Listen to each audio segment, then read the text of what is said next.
Hey guys, my name's Jake here from High Performance Massage. Today we're going to take you through a warm-up for the squat and show you what you need to do to make sure you don't get any of those niggling little injuries.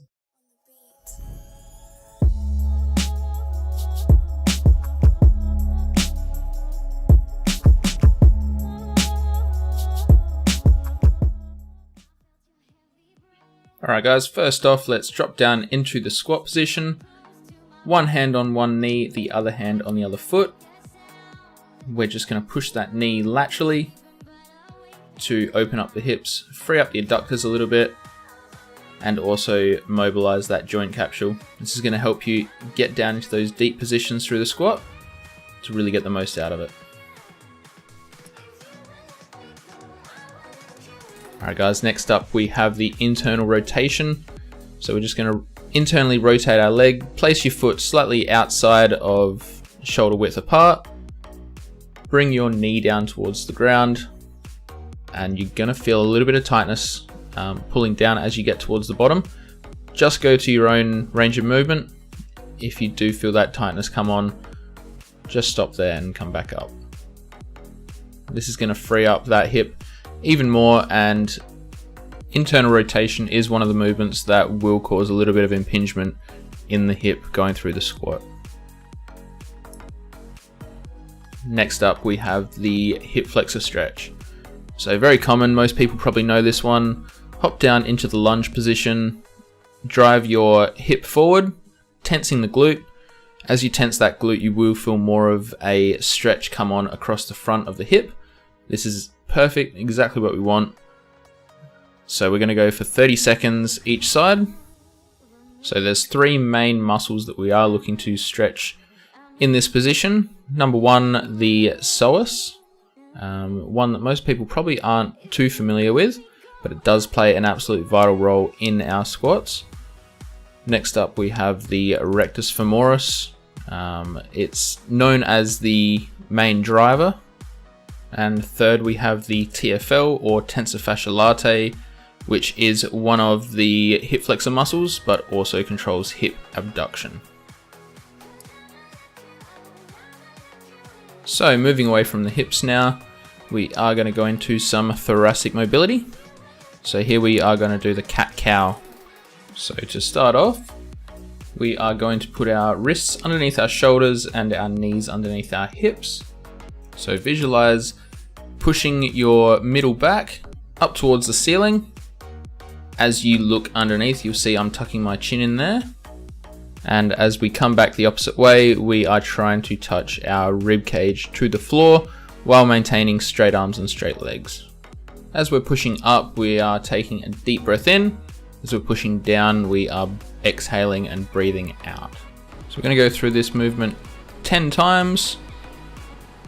And each time you go through this movement, you should notice that you are gaining a little bit of movement through the middle of the back, and it's slowly getting progressively more and more mobile. Thoracic mobility is super key throughout the squat movement. It helps us maintain proper posture, which means that our back is going to be in the best health possible with no little injuries popping up.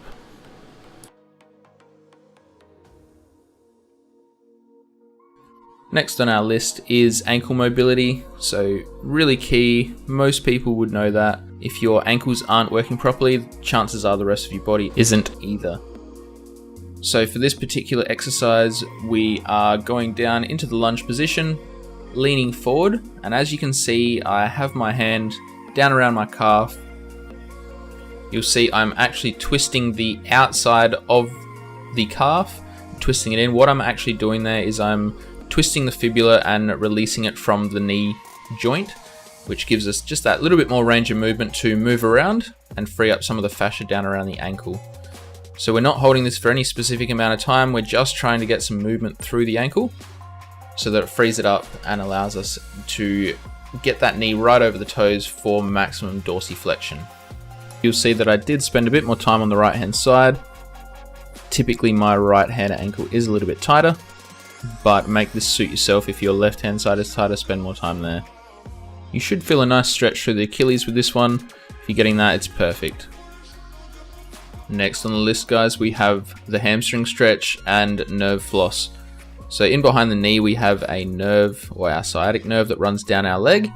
What we're just doing here is, while stretching the hamstring, we are flexing the ankle, dorsiflexion and plantar flexion. As we do that, we actually pull that nerve down through the back of the knee. It does stretch it off, and you'll find that when you hop up after this one, your hamstrings will feel lighter than they've ever felt before. So running through this one 10 times on each side, and just working through at a nice steady pace, you're going to find that each of the hamstrings will release off slightly. Now we don't want to overstretch these, as we are just warming up. If you're having trouble stretching, you can use a band to hold the leg up while you go through the dorsi and plantar flexion. Last exercise, guys, down into the squat position. One hand on one foot, the other hand touching the ground, then raising up towards the ceiling. So we're going to do this for 10 each side. This movement again is working on that low squat position, where we are going to ready the hips for that position as we work down under load. So the best part about this exercise is building up that mobility through the thoracic and lumbar regions. Because we are doing this loaded up in that squatted position, the mobility that you will gain through those regions of the back almost amplifies from anything that you would be doing when you're not down in that squat position. All done, guys. If you've got any questions, leave them down in the comments section. Like and subscribe, and let me know what you want to see in the next video. Thanks.